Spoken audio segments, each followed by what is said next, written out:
Hello friends, நம்ம சாட்சியில் என்ன பார்க்க போகிறோம் அப்படின்னா, தமிழ்நாடு கவர்மெண்ட் ஃப்ரீயாக வந்து லேப்டாப்ஸ் வந்து கொடுத்தாங்க. உலகம் உங்கள் கையில். இந்த லேப்டாப் ரிலேட்டட் நிறைய பேர் நிறைய டவுட்ஸ் கேட்டிருந்தீங்க. அதில் வந்து எல்கார்ட் லேப்டாப்போட போர்ட்டலில் போய் நான் என்னோட அஃபீஷியல், அதாவது எனக்கு கொடுத்த யுமிஸ் நம்பரை போட்டாலும் வந்து இன்வேலிட் கிரெடென்ஷியல் இல்லாட்டி இன்கரெக்ட்னு வருது. இதுக்கு என்ன சொல்யூஷன் அப்படிங்கிற மாதிரி கேட்டிருந்தீங்க. ஸோ ஃபஸ்ட்டு ஒரு சில ரீசன்ஸ் வந்து நான் சொல்கிறேன். என்ன ரீசன் அப்படின்னா, இப்போ வந்து நீங்கள் கேப்சாவை தப்பாக போடுறீங்க அப்படின்னா அந்த டைத்தில் பார்த்தீங்க அப்படின்னா இன்கரெக்ட் கேப்சான்னு காட்டும். இதை நீங்கள் ரிஃப்ரெஷ் பண்ணி கரெக்டாக போட்டிங்கனாலே அந்த கேப்சா வந்து கரெக்டாகிடுச்சுன்னா நெக்ஸ்ட்டு போயிடும்.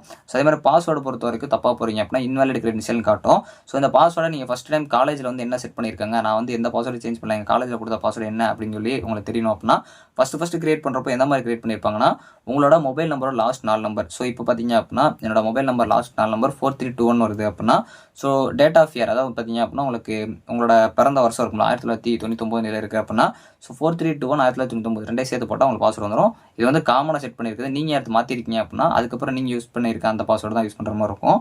ஸோ அடுத்து இன்னும் ஒரு சில பேர் வந்து நான் பாஸ்வேர்டு போட்டு உள்ளே போகிறப்போ அந்த பாஸ்வேர்டு லாங்காக இருக்க மாதிரி இருக்கும் ப்ரோ அப்படின்னு சொல்லி கேட்டிருந்தீங்க. அது சும்மா வந்து லாங்காக வரும், ஆனால் அடுத்து உள்ளே போயிடும். ஸோ அடுத்து வந்து இதிலே வந்து இன்னும் அதாவது மெயினான ரீசன் பார்த்தீங்க அப்படின்னா, சம்டைம்ஸ் நம்ம வந்து ரோலை வந்து செலக்ட் பண்ணுறப்போ ஸ்டூடெண்ட்ஸ் கிளிக் பண்ணிடுவோம். கீழே வந்து பார்த்தீங்க அப்படின்னா யுமிஸ் கேட்காம பாஸ்வேர்டும் கொடுத்து அதில் இமெயில் பாஸ்வேர்டு இருக்கும். ஸோ இந்த மாதிரி இருக்குது அப்படின்னா இதில் நீங்கள் உங்கள் இமெயில் ஐடி போட்டாலுமே தப்பாக தான் காட்டும், இன்வேலிட் கிரெடென்ஷியல் தான் வரும். ஸோ அதனால் இந்த மாதிரி வந்துச்சு அப்படின்னா நீங்கள் என்ன பண்ணணும் அப்படின்னா, ஒன்று பேஜை ரிஃப்ரெஷ் பண்ணி அந்த இடத்துல இமெயில்ஸ்னு வர வைக்கணும். இல்லை திரும்ப மேலே பார்த்தீங்க அப்படின்னா ரோல் இருக்குல்ல, அதை கிளிக் பண்ணி நீங்கள் வந்து முடிஞ்சளவு அதை ஸ்டூடெண்ட்ஸ் கொடுத்து அந்த இடத்துல இமெயில்ஸுங்கிற வர வச்சுட்டு என்ட்ரு பண்ணிங்க அப்படின்னா இது வந்து சரியாயிரும். மேக்ஸிமம் இதில் வந்து நிறைய பேருக்கு எரர் இருக்கலாம், நல்லா தெரிஞ்சு வச்சுக்கோங்க. ஸோ 4வது இன்வேலிட் கிரெடென்ஷியல், இதான் மெயினான கண்டென்ட்டு. அது என்ன அப்படின்னா, ஸோ இப்போ வந்து ஒரு ஸ்டூடெண்ட்ஸ் வந்து லேப்டாப் வாங்கியிருப்பாங்க.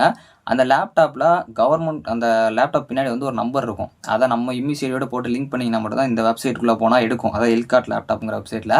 ஸோ அதை நீங்கள் ரிஜிஸ்டர் பண்ணாமல் இருக்கீங்க, ஆனால் லேப்டாப் வாங்கிட்டீங்க, இல்லை லேப்டாப் வாங்க போகிறீங்க, ஆனால் அந்த கோட் போட்டு ரிஜிஸ்டர் பண்ணல அப்படின்னா உங்களுக்கு இந்த வெப்சைட்டில் வரப்போ இன்வேலிட் கிரெடென்ஷியல் தான் வரும். ஏன்னா உங்களோட டேட்டா வந்து இன்னும் அதில் வந்து என்ட்ரு ஆகலை அப்படிங்கிற மாதிரி வந்து அர்த்தம். ஸோ அப்போ நீங்கள் வந்து அது என்ன பண்ணணும் அப்படின்னா, நார்மலாக வந்து நீங்கள் அந்த லேப்டாப் கிரீவன்ஸ் அந்த போர்ட்டலில் போயிட்டு நீங்கள் செக் பண்ணுவீங்கல்ல, ஸோ ஆல்ரெடி அந்த இமெயில் இருக்குன்னு சொல்லிட்டு அதில் போய்ட்டு வந்து நீங்கள் உங்களோட பாஸ்வேர்டை கரெக்டாக போடுறீங்க, அது இது வந்து கரெக்டாக இமெயில் ஐடியை போட்டு செக் பண்ணுறீங்க அப்படின்னா அங்கே எலிஜிபிள்னு வருதுன்னா இன்னும் உங்களுக்கு லேப்டாப் கிடைக்கல. அதனால் உங்கள் காலேஜில் வந்து அந்த லேப்டாப் கோடு கொடுத்தோன்னே நீங்கள் செட் பண்ணதுக்கப்புறம் இங்கே வந்து செக் பண்ணிங்கன்னா கிடைக்கும். ஸோ இல்லை அப்படின்னா இன்னும் உங்கள் காலேஜில் வரல, ஆனால் உங்களுக்கு எலிஜிபிள்னு காட்டுது அப்படின்னா இப்போ வந்து நீங்கள் இங்கே செக் பண்ணாலும் உங்களோட இது வந்து அப்படியே வெயிட் பண்ணுற மாதிரி இன்வாலிட் கிரெடென்ஷியல் தான் வரும். இது புரியும் நினைக்கிறேன். ஸோ அதனால் இந்த மாதிரி வருது அப்படின்னா உங்கள் லேப்டாப் கொடுத்ததுக்கப்புறம் நீங்கள் ரிஜிஸ்டர் பண்ணிட்டு நீங்கள் உள்ள ட்ரை பண்ணினா முடியும். அதே மாதிரி லேப்டாப் வாங்காத ஸ்டூடெண்ட்ஸ் வந்து இந்த மாதிரி வந்து எல்கார்ட் லேப்டாப்பில் போட்டு பார்த்தீங்க அப்படின்னா உங்களுக்கு வந்து இது எடுக்காது, இன்வாலிட் கிரெடென்ஷியல் தான் வரும். மோஸ்ட்லி இதனால தான் இன்வாலிட் கிரெடென்ஷியல் வந்திருக்கலாம். இப்போ லேப்டாப் வாங்கின ஸ்டூடெண்ட்ஸ்க்கே வேறு ஏதாவது டவுட் இருந்துச்சு, அதான் நான் இந்த போர்ட்டல் போனால் எடுக்கல அப்படின்னா அது என்னங்கிற கமெண்ட் பண்ணுங்கள். ஸோ நான் முடிஞ்சாலும் உங்களுக்கு சொல்யூஷன் கொடுக்குறேன். தேங்க்ஸ் ஃபார் வாட்சிங்.